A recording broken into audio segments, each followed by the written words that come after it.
Le conte Jack et le haricot invisible.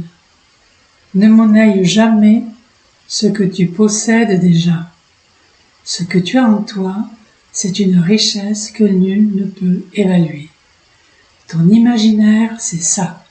Ce haricot invisible que tu plantes dans le monde et qui pousse la nuit, c'est le début du conte. Au début, donc, de l'histoire, la mère veut vendre ce qui reste, une vache, un espoir, un quotidien sans joie. Et Jack, le petit garçon, lui, résiste. Il n'a pas d'argent, mais il a mieux, un monde à lui.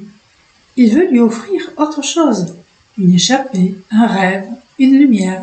Mais ce que la mère dit ce jour-là, nous n'avons plus rien. C'est plus qu'un constat matériel. C'est une blessure pour l'enfant, puisque l'enfant pense qu'il est tout pour sa mère. Car Jack comprend brutalement qu'il ne suffit pas à la combler, qu'il n'est pas ce dont elle a le plus besoin, qu'il n'est pas la réponse. Alors il plante les haricots et grimpe, non pas pour fuir, mais pour tenter de devenir ce qu'elle attend peut-être, celui qui ramène l'or, les merveilles, la solution.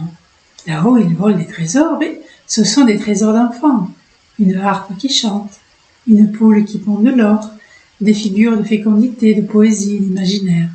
Car Jack ne peut pas sauver sa mère avec du pain. Il veut la reconnecter au vivant en elle, à la joie, au rêve, au chant.